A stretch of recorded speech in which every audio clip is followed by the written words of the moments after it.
for portions of central and southern Minnesota and west central.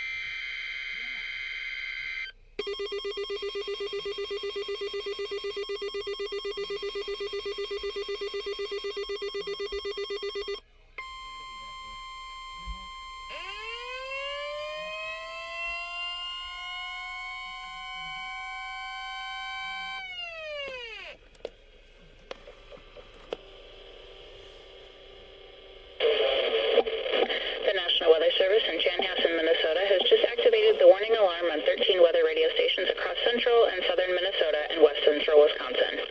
During dangerous weather situations, these specially built radios are automatically activated to warn for the hazard. Tests of these radios are normally conducted by the National Weather Service in Chanhassen every Wednesday at 1 p.m. If severe weather threatens the area near the normal test time, the test will be postponed until the next good weather day.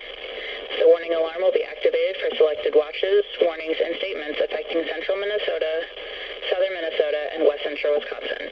This concludes the test of the warning alarm system. We now return to normal programming.